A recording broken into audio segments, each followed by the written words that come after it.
I'm learning history in Cleveland, Tennessee. Ocoee Society, 5 Points Museum. Hey guys, welcome back to the Curious Curators. I'm Hope. And I'm Lindsay. And today we are going to talk about moonshine. That actually goes with the exhibit that we have up right now. By the time this comes out, it'll be open to the public that Lindsay just set up. Yes, CSI Cleveland, Moonshine and Crimes. Yes, so if you're in the area, you should check it out because it's really good. Thank you. And we feature prominently. We do. There is a mystery to be solved during it using forensic science and things like that. So that's a lot of fun. It's actually really cool. But we're talking about moonshine because, I mean, it fits in with the exhibit and it fits in with the area. Yes, absolutely. And moonshine is basically very high proof liquor that is distilled illegally. We talked about in our Appalachian traditions one that a stereotype is that everybody in Appalachia is moonshiners. Yes, that is very much a stereotype. And I know that you can buy a lot of products on the market today that are called moonshine.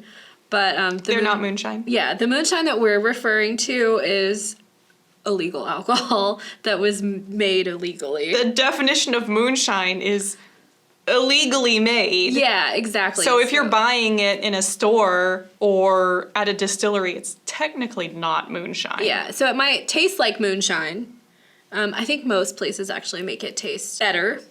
Oh, yeah. Yeah, so now you can get crazy flavors and everything else. Last year we had Dalton Distillery here and they have a version of moonshine that's watermelon flavored and caramel flavored. It's great.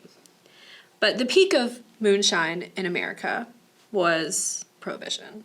Yes, 1920 to 1933, the prohibition of alcohol was active in the U.S. It was tough times. The 18th Amendment to the U.S. Constitution, the only amendment that was ever repealed by another amendment to the Constitution. Right. It's really hard to get amendments on and off the Constitution, but that's another podcast.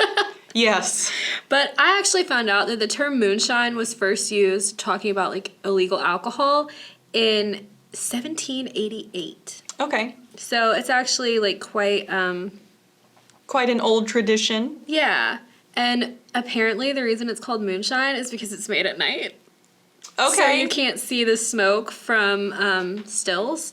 And one of the reasons that Appalachia was such a big part of that is because of all the rural communities, and there were back roads, so you could avoid revenue officers. Yeah, absolutely. So it was also because it was much more lucrative to turn corn into alcohol rather than just carrying you carry all of this alcohol with you. It's much more lucrative than just carrying a bunch of corn with you. That's very true. And I actually learned this at the Jack Daniel's distillery. But okay. Do you know how they could often tell when you were making moonshine in the area?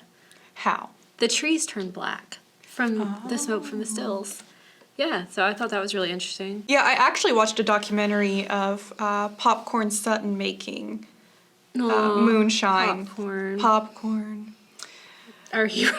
Our hero because of what he said about his cat. See, in the documentary, he said there are 4 things you can't mess with. My old lady, my Ford, my liquor, and my cats. Oh. I have 6. Actual king. Thank you. And one of them eats off of my dinner plate. That sounds like my parents. And she sleeps on my arm. Aww. I was like, actually, yes. Love him. I quite liked him. I was reading a book about him that we have here, and I thought he was kind of cool anyway. He was real extra. Yeah. He lived in Maggie Valley, North Carolina, which is probably 2.5 hours from us. Yeah. It's not far. It's kind of up in the mountains. I've been to Maggie Valley once, but not when Popcorn Sutton was around. But apparently he used to sit in the bed of his truck and he would have this portable still that he brought with him and he would charge people to take pictures with him. And I was like, well, I probably would have paid to do that. Oh yeah, absolutely. And apparently he owned an antique store as well, so right on. Yeah, he was certainly an interesting character. I couldn't directly quote him because he curses so much. Yes, he does. I know we've cursed with direct quotes before, but I mean, this is every other word. Yeah, his direct quotes were a little bit strong. Yeah, definitely. But I still quite like him. Like, for whatever reason, I quite like him. He seemed cool.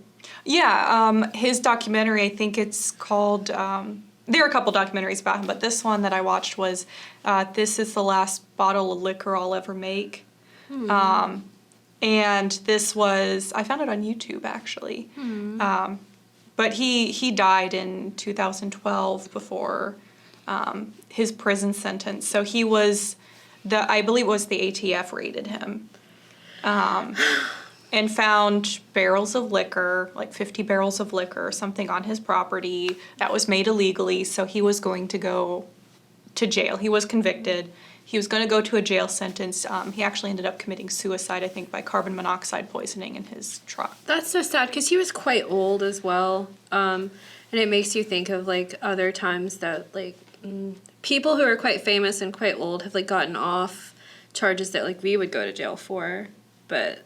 Well, and when you watch the documentary, it's actually very sad and bittersweet, because a lot of times in it, he says, well, this is the last one I'm ever going to make. And he keeps making references that kind of hint towards this future that he's going to have. Oh, that's so sad. I'm glad I didn't watch that documentary, because I'm a softie. I'd have been upset. So it was just an interesting watch. And to watch his process as well. And he says that several times throughout the documentary, is that he's doing this so young people can know about it and can learn how it's made, because nobody wants to work hard anymore. I did I did some research on him, and I found a recipe for moonshine that he had, which is actually super simple. So you put moonshine in a pot on the stove and you heat it up, and you add apple juice, cinnamon, ginger, and honey. It's meant to taste like apple pie. I think that does sound good too. And what are you supposed to say when you try someone's moonshine? Good. That it's smooth. Okay. I'm not sure I've ever tried moonshine that I've been smooth. I think I would get killed by a moonshiner, because I wouldn't know what to say. Same. I did see this that I thought was kind of cool, though. Hank Williams Jr. was at his memorial service. I know, not the greatest role model. But then he collaborated with, I guess his wife or his daughter, to make Popcorn Sutton's Tennessee White Whiskey. Oh, okay. And now there's a Popcorn Sutton's distillery as well. So... That just seems counterintuitive to what he did. Yeah, but his name at least lives on with that, because I didn't who's going to forget popcorn? True. But back to, I guess we can talk about a little bit of moonshine. So I was curious about, what if you just, have, the equipment to make moonshine in your house? And apparently, according to distillate.com, it's illegal in the state of Tennessee, at least, to own a still for the purpose of distilling moonshine, or intoxicating liquor is what it says. Okay. But it's not actually illegal to have a still. But if you do get caught having a still for making moonshine, it's a Class B misdemeanor. Okay. So that's not even that bad, And if you are making or manufacturing intoxicating beverages, it's only a Class A misdemeanor. Yeah, so people today make moonshine, though, to avoid taxes. True. So it used to be, during Prohibition, it was because it was illegal to have liquor. But now, people actually create moonshine to avoid taxing on the liquor. So, and that was after as well. I don't think it happens as much these days, but after Prohibition was repealed, people still did it because they are trying to avoid the taxes on the liquor. Okay. It's just an interesting thing, because moonshine is only illegal, or liquor is only illegal if it's not in a government registered still. Right, and because of taxes, because they want to collect taxes on it. Yeah, I was looking at Legal Beagle. I was really looking at all the laws. That's such a cute name. 10 out of 10 naming. But you can't transport or possess more than 5 gallons of untaxed alcohol. So Well, like, I mean, I'm set. yeah, right? Like, who could drink 5 gallons of anything? But, so I guess if you At had, a time? Yeah, at a time. Oh, So, well. right, you could literally always be set. Yeah. And if you're not selling it, you're gifting it or something. Yeah. Like, I mean, not that we're trying to say, like, move around the laws, but, like, the laws leave a lot of room. Yeah, this is not a how-to for how to become a moonshiner. It's just they leave a lot of room for interpretation, I feel Yeah. like. Or a lot of, like, loopholes. Yes, absolutely. That's not a very tight law. No, and I guess it could definitely be different in other states. Well, this is federal, but in other states the laws might be stricter. But Okay. what about moonshine's connection to something that we still know about today?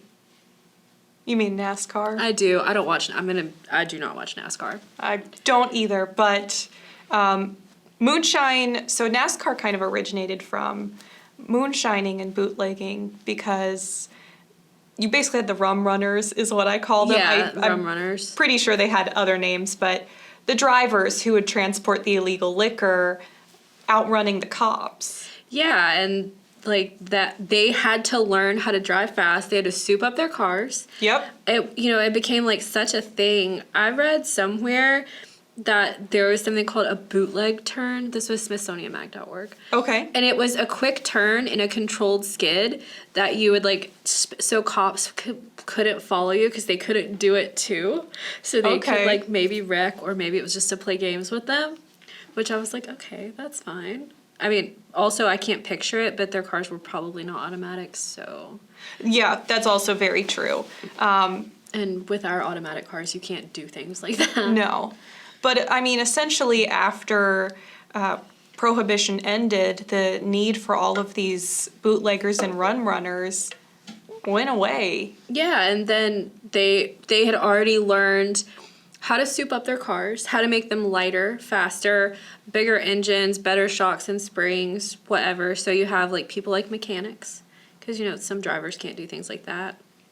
Then you have the drivers themselves, people that owned cars that they let other people drive. Like, it ended up being a huge enterprise. Yeah, and what do you do with this industry that you've created around a law that is now repealed? Yeah, so... Do you go find other work? Some of them did, but some of them you have this souped up car, you have the training, you have the skill. And probably, I would assume that if that's what you're doing, you have to enjoy that. You can't be like, oh, I gotta get back in the car. Like, it's gotta be something that you probably enjoy. So in 1947, a guy called Big Bill France, what a name. That I would imagine that Big Bill France was a person who was involved with this. I would too. But he met with like those mechanics, owners, drivers, whatever, and they set up standardized rules because they had been racing anyway. Yes, they started racing after Prohibition ended. Yeah, so they set up rules, and the first official race was held in 1948.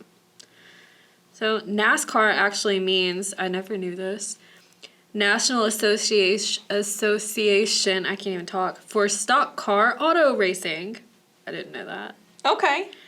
I didn't know that either, but neither of us are into NASCAR, so when would we have learned that, picked up on that? Exactly.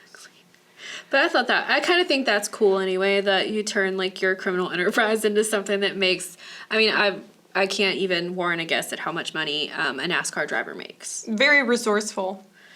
Very, and like good old Big Bill over here was like, we're going to keep making money. Yeah. Because, I mean, you have to think, like, you have to buy tickets to races now. Now it's a multi-billion-dollar enterprise. Yes. That came from bootleggers and rum runners. So I kind of like it. I like that ingeniousness that they have. Yeah, I really enjoyed learning about that part of history and that connection because it makes sense. It does. But you never would have guessed it. Yeah, that's not something I would have ever thought of. Like, to do that, or that these two things were related that way. Yeah, absolutely. But, you know, those moonshiners are smarter than we give them credit for. They really are. Oh, no, they are ingenious. I was watching that Popcorn Sutton documentary, and, you know, he was selecting where to place his stills. So I thought stills were in one single place, That because is I'm true. picturing distilleries. Yes. But no, you have to have a fresh water source. Okay. And he was determining which fresh water source was the best by the plants that were nearby and the running water. It was very interesting because he kept testing, like he tested 3 different places, I think, before he actually selected the place to set up his still. And they had all kinds of parts that they had to put together Yeah. in order to create this liquor. I guess the water will affect the taste later. Yes. That is very smart. Well, and he was also giving all sorts of advice as well on how to select the correct water. If you see this plant, that means this water will make good liquor, and that sort of thing, which was extremely interesting. That is really interesting. I guess we're probably out of time for today. Yeah, I think we're out of time, even though we could probably talk about moonshine for quite a while. I think, yeah. Maybe part 2 is in our future. Yeah. Unless the recording messes up again and then they're all cursed. But, all right. Well, I hope you guys enjoyed it. We'll see you next week. Yep, see you next time, guys. Bye.